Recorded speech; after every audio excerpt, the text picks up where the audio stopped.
If Jehovah cannot support his religion without going into partnership with a state legislature, I think he ought to give it up. Robert Green Ingersoll.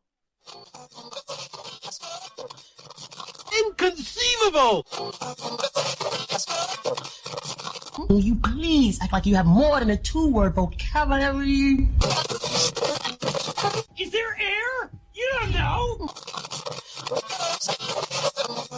And now, a yak. Yak! Yeah.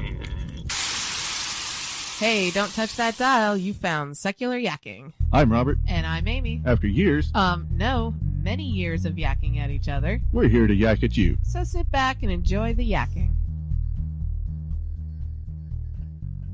Hey, welcome back, everybody. Hope you had a wonderful week. Well, hopefully some have. We've had a very busy week. Yeah, Actually, kind of a crazy busy week. yeah, appendectomies and such. Yeah. Let's see, a set of twins with ear infections, the oldest one having appendicitis. Anything else? Oh, I'm starting to get sick because of it. Thank you very much. Yeah, thank you, children. So exhausted from the week from hell. Actually, it's been 2 weeks from hell. It has. But anyways, hopefully everyone else is having a better week. Yep. And since we forgot to do Twitter last week because, what would you say, impaired? We were mildly impaired last week, yes. Yeah. So we will make sure to do it today for sure. Yeah, I do have a list. I would hope so. And today is a very special episode. Is it now? It is. It is episode 100, officially. Oh, yeah. So how long is that? So that's, we took a few weeks off here and there. Uh-huh. And not only is it episode 100, this is our second anniversary. So 2 years? Yeah, we're a couple days over our second anniversary. You know, I was just thinking, I kind of went in with this with you only because I didn't want to see you do it by yourself because it was so sad how awful it was. But I didn't plan on staying this long. Well, you did have a break in the middle. Yes, yeah. Well, it was a needed break. I was getting fried. Yeah. And then it just worked out that I was able to come back and not feel so fried, I guess you could say. I think so. Yeah. Anyway, so it's really cool doing 100. It's a big milestone for a lot of podcasts. Yeah. Being able to stick with it for 100 episodes. I know. Isn't that interesting? It's been 100, but yet it's like, it's been 2 years, but it almost doesn't feel like it, you know? Well, once you actually enjoy something, it no longer feels like you're making like it's a job. Like it's a job, right? An unpaid job. Partially paid. Sure, okay.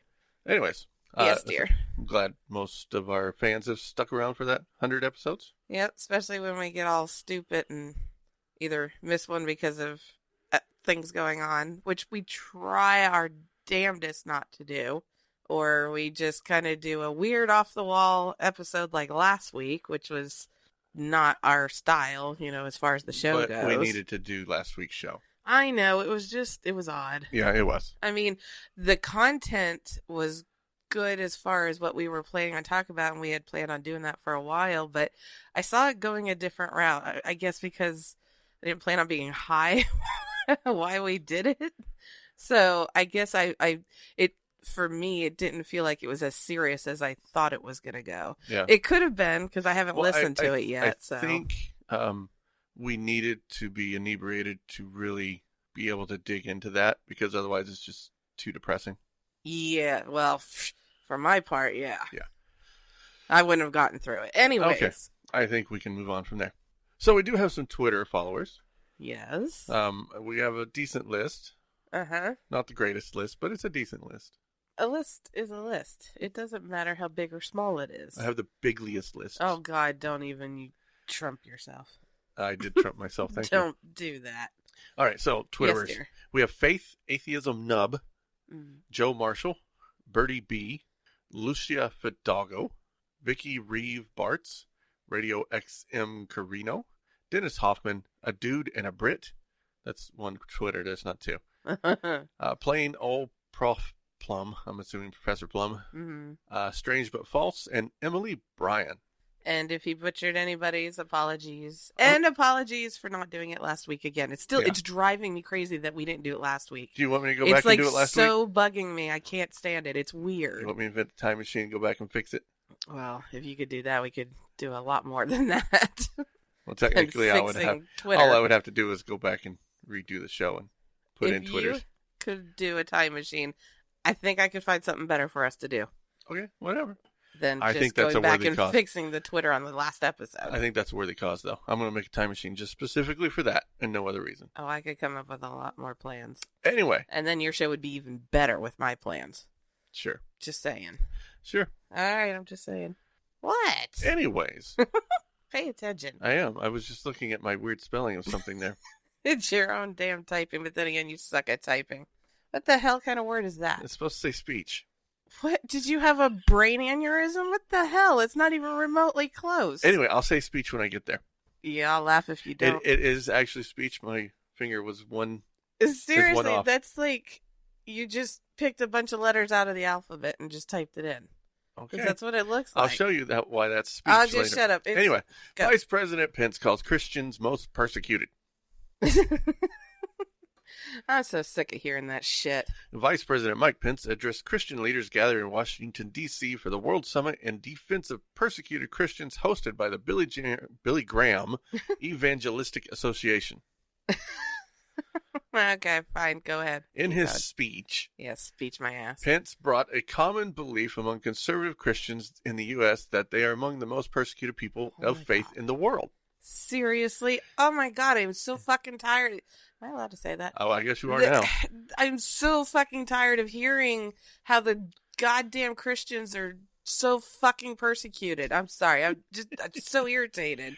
Anyways, Yes. he uses a Bible quote to prove it. Of course, why not? The Bible tells us, quote, all who desire to live a godly life in Christ Jesus will be persecuted. What? That's what it says. I don't understand that. I'm having a dumb moment. So there's some passages in the Bible that say that the followers of Jesus will be persecuted for their faith. And that's how you know they're true followers. I was going to say, but isn't being persecuted a bad thing? Yeah, but I think that's what I'm tripping on. when your faith is based upon a death cult, Uh-huh. right, which it is, All right. and the persecution of your Savior, then you must be persecuted as well. This is the dumbest fucking religion. I'm sorry. And I was a Catholic. Okay. So, anyways, okay. All right. Go. He also called it genocide. He says Christian faith is under siege across the world, and Really? and that President Trump is the quote champion of religious liberty. Seriously? And he was there as a representative of the president and the new administration, which the vice president says is a quote tangible sign of Trump's commitment to defending Christians. I'm sorry. Trump could give two shits about Christianity. His almighty God is the green dollar bill. Oh, I agree with Or that. maybe not the dollar, but the bill. The bill, probably the $1 million bill. for him. Yeah, but seriously, no. For his entire public history, that man has only worshipped the money. Yeah. I mean, that is his God. Well, no, he just says what people want to hear is at the his time God. they want to hear it. He worships himself, Oh, well, yeah, exactly. right? No, yeah, but it still comes down. No, you're right. He worships himself more even than his money, because with him, it's not just money; it's also the power, It's power. the popularity of it. Yeah. Which, so far his presidency has shown quite clearly. I Yes. mean, it's obvious. Yeah. But yeah, in all his public history of his behavior, he is always showing the same thing, and Right. it has had absolutely nothing to do with Christianity or any Christian which beliefs. is interesting because for most of his career, he never talked about religion, or rarely talked about religion, right? No. I mean, it was almost a non-existent thing for him until he decided to run for office. And suddenly he's this super Christian. Well, and also it's like not only for running for office, because, the whole religious aspect of it is a big part of running for office, which I think is ridiculous. But he's, like you said, he's never even addressed it whatsoever. And now, because he's in this position and that's what everybody talks about and that's what everybody says, he'll just say to your face what you want to hear at the time. And then, a few years back or a few years forward, when he's talking with someone else, he'll say what they want to hear, even if it's the polar opposite of what he already said. Oh, yeah. Which, we've got tons and tons of footage of him doing. Oh yeah, absolutely. So, I mean, it's not like I'm just pulling this out of my ass. I mean, yeah, that's true. It's ridiculous. So it's. And why are we talking about Trump? I don't want to talk about Trump. Move I was on. talking about Pence, and you Sorry. took it to Trump, or You maybe I took took it to Trump. I don't know. Maybe I don't know. did. Either way, Fine. It's true that Christians face persecution in some parts of the world. He fails to mention that atheists are also subject to the same or worse persecution in those same areas. So even though the Christians are, even though, yes, Christians are persecuted in some parts of the world, right? I mean, yeah, that's a not given. America. Right. But in certain parts of the world, the Muslim parts of the world. Of course. Right. Of course. But so are atheists, right? Atheists are persecuted there. And then you add in the Christian persecution of atheist and Christian majority areas. Wait, slow down. What? Then you add in the persecution of atheists by Christians. Oh, uh-huh. So who really is the most persecuted in the world? If you do math on that scenario, that would make it the atheists. Right, because it doesn't matter what religion the majority is, atheists are generally the most persecuted in because that area. they get it from every angle, not just a particular angle. Right. Correct. Right. So I think it's quite wrong on them being the most persecuted in the world. Right. Yeah, the reason I had you slow it down and back that up is because I started doing that ADD thing I'm starting to do where I'm thinking of something while I'm listening and thinking about our conversation. It's really aggravating. I'm sure. Anyways, go. Sorry. Anyway, and like you said, they're not even close to being persecuted here in the U.S. No. Oh, gosh, no. But they see any form of restrictions on their ability to discriminate against others as persecution. If you hold up, back that up. If you just put up a sign that has something against their Christianity, they're so offended and think they're being persecuted just with a sign. You don't even have to put up a sign that's against Christianity. You can put up a pro-human sign. Well, that is true. Yes, that is. And that's offensive enough for them to boycott the business under it. No, I completely agree. Even though the business agree. under it has nothing to do with the sign. Right. Even if it's not even promoting atheism. It's just promoting being a good person. They go apeshit on it. There was a sign, and all it said on it was atheist. That's it. Oh, yeah, that drove them bonkers. There was nothing else. I think there might have been a website, right? Uh-huh. Well, and they boycotted it. Well, and even if you get ones that are just, promoting, like, say, humanism, doing something nice, and it has, that offends them, and then when you put, like, a little tag underneath it that has where it came from, like, what association it came with, they go all bonkers. But just the main title alone is, in all honesty, to me, all I hear is when something like, say, a sign or something you said that really wasn't going towards their belief system. It was just talking about being a good person or the fact that you're an atheist, whatever. And they get so offended by something that wasn't even taken towards them. Right. To me, all I see is weakness in their beliefs. Yeah. Because obviously they don't feel as strong as they're trying to, put it out to people. That to me just seems a weakness in their faith. That's all. Yes, it does. I mean, it's like, why are words, making you cry? Are you not strong enough? I mean, come on. Yeah, that's pretty much how I feel about it. And I don't mean words as words. I just meant, as far as, their belief system should hold strong no matter what someone says. They should have enough self-confidence in their belief to not have an issue, No, I agree. Anyways, I'm sorry, you were saying. I think we'll because I'm complaining enough. Okay. If y'all ever wonder what it's like to be a redneck with empathy, have you never heard of a Southerner who isn't a blathering bigot? Well, have I got the show for you. It's the Podunk Polymath Podcast, hosted by myself, Chris, and it's the sentiments of a secular, sarcastic, screwed-up Southern SJW and skeptic. You can find me and the show on iTunes, Stitcher, YouTube, or your favorite podcatcher. Y'all stop on by and take it easy now, okay? So we're going to talk about a Bible verse on the back of a truck. Alrighty. Okay. Normally I wouldn't talk much about a Bible verse on the back of someone's personal vehicle. But this time I just had to comment on it. Uh-huh. The truck's owner is Tom Hicks, and he said he put it on there about 5 years ago. Okay. And it's 1 Corinthians 14:34.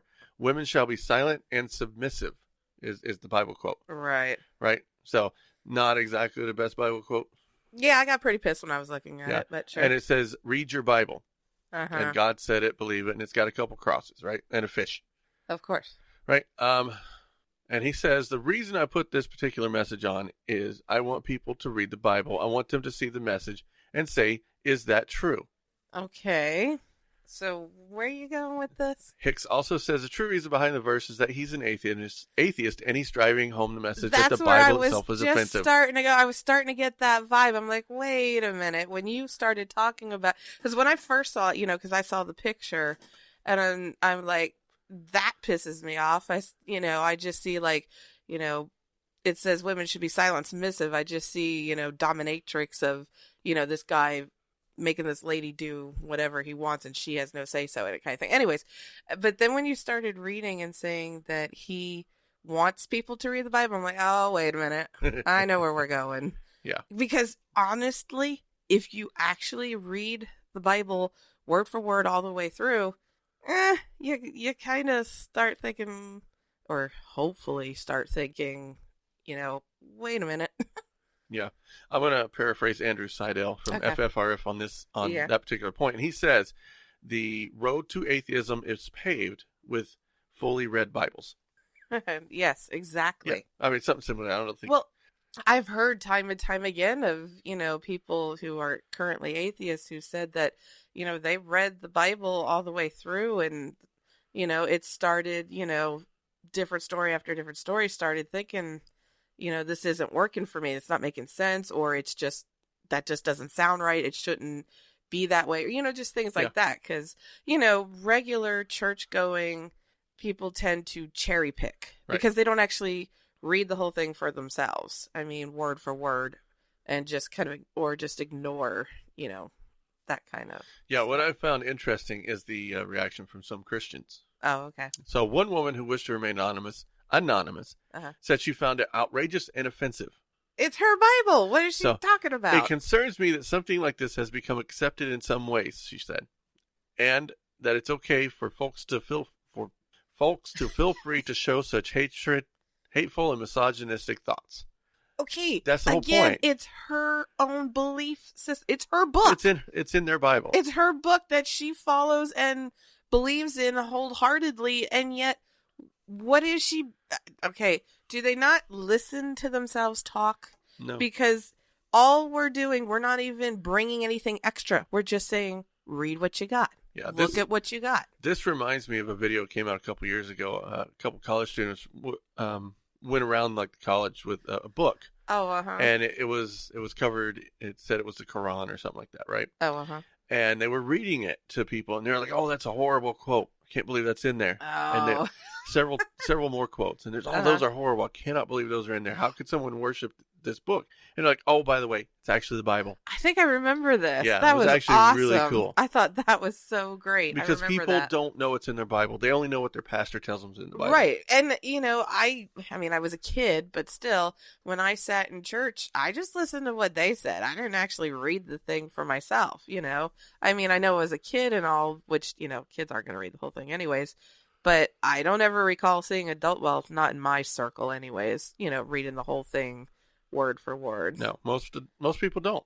So, I like the college kids. Yeah. That was great. Well, one pastor said it was taken out of context, and the Bible talks more about loving women than silencing them. My ass. Even I know that. He says the very person who wrote that passage of Scripture in Corinthians also wrote Ephesians, that husbands are to love their wives just as Christ loved the church, which is unconditional love, and it's a sacrificial love. So I wanted to put that actual quote in some context. Okay. Here's the actual quote? The actual stuff around it. Oh, around it, okay. For God is not a God of disorder, but of peace.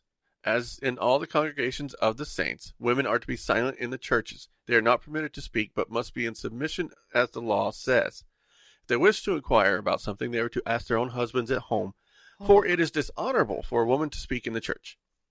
I don't know how he got that out of context. Oh, I didn't get that out of context whatsoever, and I'm a very outspoken person who will just fucking rip you apart if you tell me to shut up and sit down. That's pretty much what it's saying. Because that's bullshit. I was going to say something that's else. in the Bible.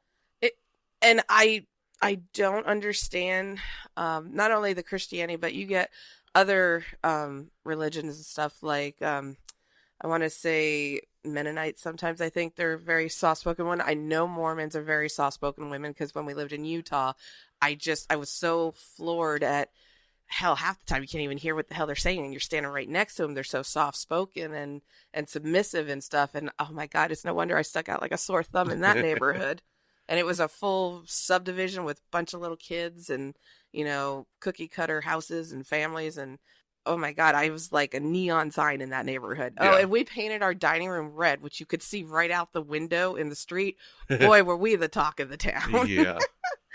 But yeah, no. Sorry, not happening with this Italian girl. Yeah, true. No, just no. Which is why you're on the show. Okay, whatever. But seriously, no. Oh, you should see if you never got to see when my whole family gets together. Oh my God, we're so loud and obnoxious. Anyway, sorry, go. Anyways, I'm going to the next story. Yeah, you should. Has In God We Trust invaded your town? Are you tired of government officials who want to plaster In God We Trust on taxpayer-owned property? Are you afraid because your local sheriff placed an In God We Trust decal on the patrol cars? We are here to help. The Original Motto Project is for those who feel the separation of church and state is an important issue and should be honored regardless of your belief or lack thereof. Theists, non-theists, and all free thinkers are welcome. We need your support to show politicians that diversity exists within our nation, and their promotion of a monotheistic religion and push for theocracy will not be tolerated. Stand up and be heard. Join us at originalmotto.us. Jumping the gun. Okay. Yeah. Joe Meek is running to become the next sheriff of Bristol, Virginia. Uh-huh. He served in the office for nearly 3 decades and currently works as a deputy, so experience isn't an issue here. All right. And if elected, he knows exactly what he wants to fix. Mm-hmm. The overcrowding of the jails is an issue, and the financial state of the city of Bristol is an issue. I'm looking at trying to implement something to try and help the city financially and have inmates work more. I'm not opposed to this, right? Having inmates do some work around the city, save the city some money, right? No, I'm all for it. Now, assuming he wins the election, what's the first thing he's going to address? Oh boy, here we go. Quote, first thing I would like to do if I win this office is to have In God We Trust put on every vehicle we have. We need more of that in this city. Yes, we do. Now, unless he's using inmates to put that on every vehicle, he's not really doing much. Right? Okay, just to back it up on going with the putting it on the vehicles, which we all know I'm totally against, of course, that's obviously. Yeah. But what does the city need? Why does that help the city? Explain that to me. So this is one of those things where they believe if they put God back in the city will prosper. So he's running basically on a campaign to become sheriff for the people who are in favor of In God We Trust on the vehicles to vote for him. Yeah. That's kind of how he's planning on getting in, is what I'm thinking. Now, normally, I would consider this guy a crazy Republican. Okay. However, he's a Democrat. I'm so against the whole party thing anyway. We are talking Bristol, Virginia, which is pretty southern Appalachian. Yeah, I know what it is. But I don't care if you're Republican, Democrat, it doesn't matter to me. It's what you do that makes a difference to me. Right. I don't give a shit if you call yourself the Purple People Eater. Yeah, because Louisiana Democrat is not the same as a Washington Democrat. Or, as Trump doesn't seem to understand, the way Republicans and Democrats used to be back in the day were flip-flopped. He doesn't quite get that one either. That one pisses me off. Yeah, we won't go there right now. But, yeah, I don't understand the In God We Trust on the vehicles, let alone the fact that it should not be the national motto because it is so exclusive. And I don't care what anyone says when they're trying to get it put, whether in a city council or on a vehicle or something like that, on a government vehicle, when they try to ride the train of, it's just our motto, it's not a religious thing. Bull fucking shit. Because it's totally a religious thing for them. Well, you heard me in here last Thursday. Really? Well, I don't know if you actually heard me, but I was watching the, what city was one of the cities? Yeah. Fresno. Yeah. Okay, Fresno. Yeah. I was watching that live. I heard so many F-bombs. I heard you yelling. Oh my God. I was in the other room and I heard you yelling. Oh, the stupidity of those arguments. Right. No, and that's, It's just, it actually is very exhausting. I mean, to hear the same stupidity over and over again. And I guess for me, it doesn't matter the stupidity of it or not. That's not my thing. I think my thing, first and foremost, and only, I think, is the fact that it's not inclusive. Right. That right there should stop the whole thing. Who gives a shit what your stand is on anything else, why you like it, why you don't, whatever. It should be something that is all inclusive.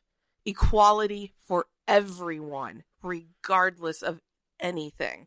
And I think it should just stop right there. Right. So and that's, for me, is what frustrates me the most. Yeah, and when they're told it's an exclusive term, they just say, no, it's not. It includes anybody that believes in a God. I'm like, what? Or believes in any higher power. That's is what bullshit they use. too, by the way, because I heard them saying, it's not just, my God, it's for a God for everyone. They use it as a bold God, when you know damn well that's not how they're seeing it. But regardless. They try and sneak in that deism argument, which really makes me angry, because then they're taking their own personal faith to a non-personal God, which their faith is a personal God. So in order for them to use deism and say this isn't a religious issue, they're completely lying. Of course, and they know it too. 100% lying. They know they're lying. But even regardless of just trying to make the broad aspect of it, it's anybody's God, and not everyone believes in a God, period. And I think what's also ridiculous is they know damn well they're not talking any God. They know for a freaking fact they are not talking about any God. Yeah. But anyways, that's just an issue on itself. I am an old man, and most people hate me, but I don't like them either, so that makes it all even. So I have a very interesting Potter award this week. Mr. Potter. Yes, Mr. Potter's back. About time. Well, I wanted to do more research on this guy, but with all the time limits and the crazy freaking week stuff, we've had. So he's going to get the Potter award for this one thing, but it's pretty bad. Right, and you usually don't like to ride that kind of a boat because you like to have several things. So what you do is you dig in deeper into people when you do Potters. And I just didn't. I know this guy has a history, right? You just don't have time. I just don't have time. I didn't have time this week to really dig into it, and I really wanted this guy for a Potter award. And you seriously were contemplating not doing a Potter, right? Weren't you? I was, but this guy's got it. Okay. So this week's Potter award goes to Columbus, Mississippi Councilman Charlie Box. Mm-hmm. He is the councilman for the city's 3rd ward and seeking his 3rd term. Well, last week, he sent out a letter to citizens which had the following lines. Okay. We have a rare opportunity to maintain the current racial makeup of the council at 4-2. We may even be able to move it to 3-3 for the first time in recent history. If we don't go vote, we could wind up with a 6-0 council, and I think that will be disastrous for the city. Are you done? I'm done. Now translate that for me. Okay, so the Columbus City Council has a 4-2 makeup of black councilmen and that's what white I thought you were talking about. Yeah. Okay, that's so the part I needed. there's 4 black councilmen and 2 white councilmen. Okay. He wants to make sure that no more black people get on the council. At least that's what this says, right? Yeah, I thought that's what you were talking about, but I just wanted to clarify that. Right. In fact, he wants to get another white person on the council to make it even. Keep going. But he told reporters he doesn't believe the letter is racist, and he doesn't understand how anybody could find it offensive. What?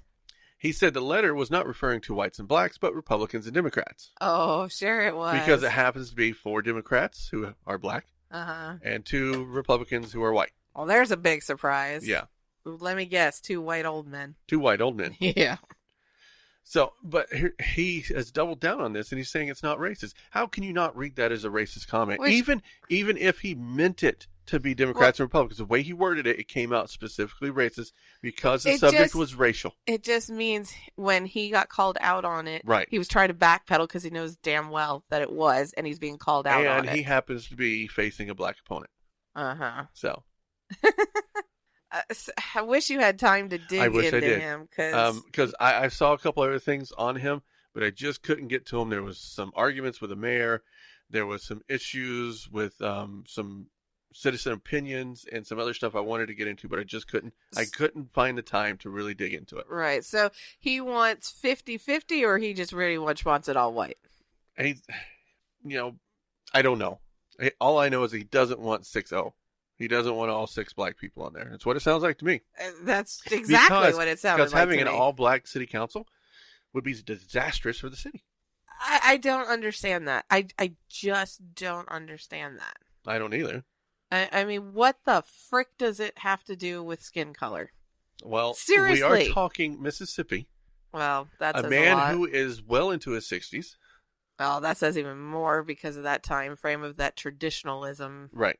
That really drives me nuts, by the way. Yeah, I agree.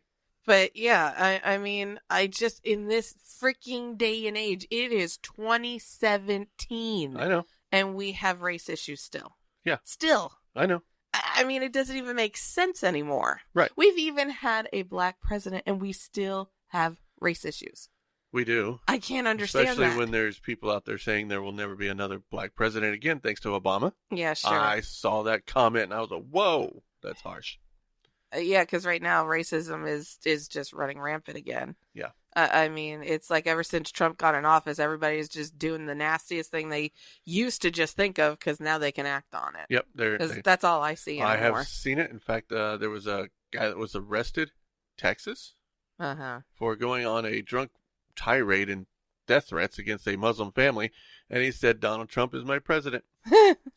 I saw something once where they were like worshiping, like literally worshiping Donald Trump. Oh yeah. I'm like, what?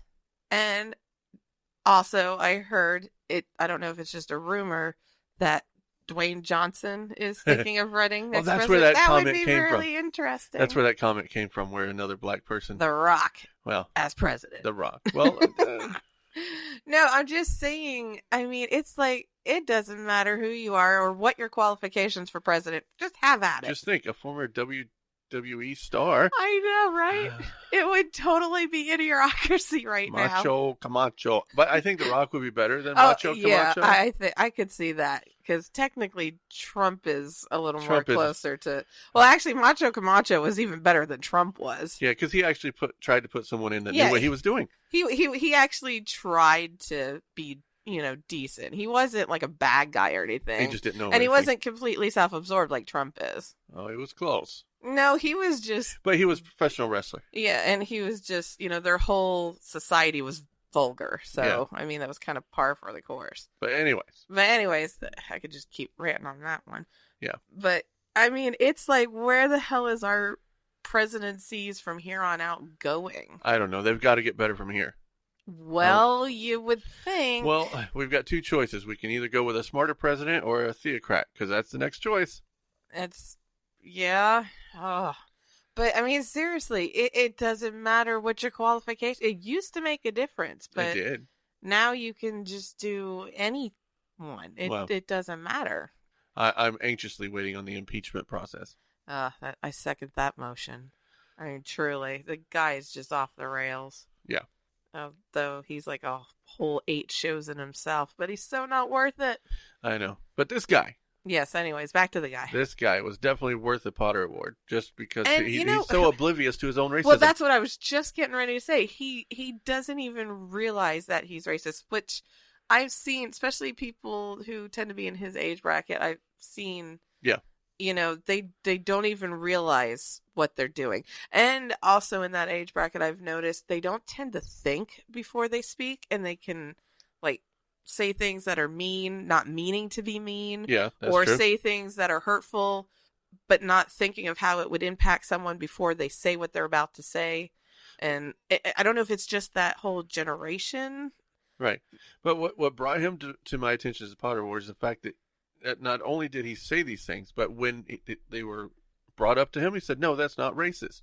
Right. It's not racist in his mind. Right. Although I just even after being explained, he should be able to say, "Oh, that could be seen as racist." Right. That's my issue. That actually is what makes him Potteristic. Right, because he doesn't care. Well, not only does he not care, but when it's shown to him, hey, look at it this way. It kind of is, by looking at it this way, it's this, this, and this. A person who's not so absorbed like a Potter person would have said, oh yeah, I kind of could see how it could be taken that way. That would be the normal thing that you would say. But he's like, no, I know what I said. I know what and you need to get my side of it correct because it's my way, not your way. Right. It's pretty much what he's saying. Yeah. You're looking at it wrong, not me. Yeah. And, I and mean- when he should be saying, yeah, I see. Sorry, I should have worded that differently. And Right. would have been done, would have been over with, right? Right. Said, that would have been the perfect fix, but nope, didn't do that. Yeah, it is a shame you didn't get to dig into him more. I know. I have a feeling he would have been fun. I bet he gets it though. Or I mean, not that, but as far as it's voted in who sits on councils, right? Oh, yeah. Yeah. I don't know. After this might sink him. Yeah. Sometimes I see stuff that's like, oh, they're done, but it's shocker and they're not. Yeah. Well, I may or may not check back on him. We'll see how it goes. If I remember to in June. I know. So there was so much going on. Yep. I'll be surprised if you do. Anyway, that's all the yakking I got for you. I'm so done. And we will see you guys next week. Next week. We always like to hear your feedback, so leave us a voicemail at 704-802-YAK or an email at podcast@secularyakking.com. More input. All comments are welcome. We like to hear the good, the bad, and the ugly. You also can find us on Facebook, Twitter, YouTube, and Google+. If you like our show, head over to your podcast directory of choice and leave us a 5-star review. If you really like the show, support the show on our Patreon page. I'd buy that for $1. And we'll be back next week with more yakking to please your eardrums. Bye-bye, boys. Have fun storming the castle. Think it'll work? It would take a miracle. Bye-bye.